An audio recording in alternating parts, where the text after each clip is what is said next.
2023 marks the 10th anniversary of the Belt and Road Initiative. In the past decade, the BRI has become a game changer on many levels and in various fields globally. We talked with some delegates and journalists at the forum and asked them what they think the BRI's most impressive achievement is, and asked them to share the most unexpected change that the BRI brought to regions around the world. If you have to raise one specific example that the BRI have bring change to the local people in your country, what would you like to mention? Infrastructure.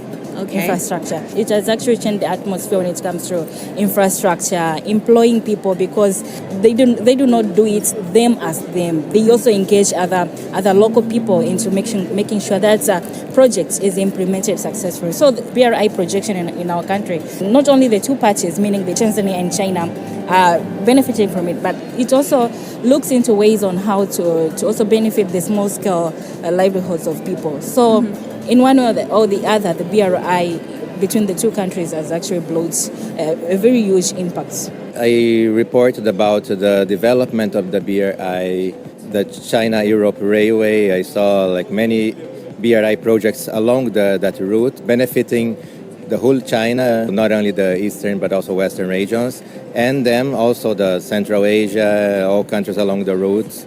So it's impressive to see how many countries can take benefits and how it happens. It's a complex chain of interactions between different countries.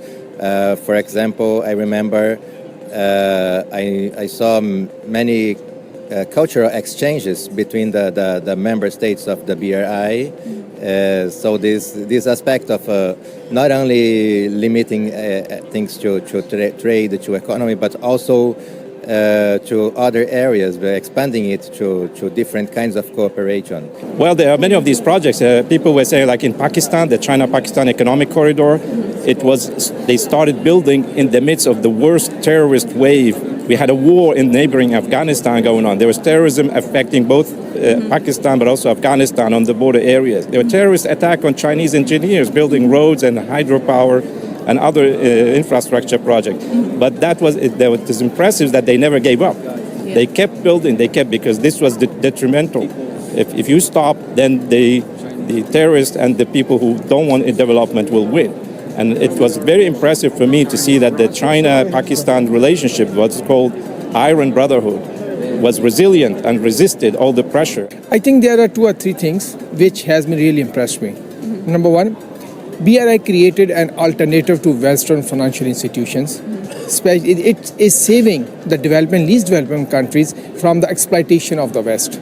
Because before BRI, we did not have any alternative to the Western financial system for the development or economic engagement. So that is the biggest contribution. Second, it is the first time economic or the business proposal is coming up with a green focus.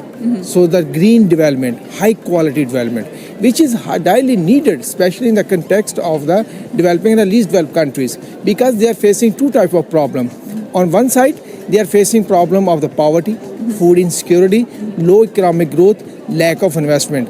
On the other hand, most of those countries, they are climate change vulnerable, their environment degradation is going on. So when the BRI come with a green slogan and a green financing, it is helping them on the both sides, on the economic side and on the environment and climate side. So I think that is these are the 2 biggest contributions which BRI brings.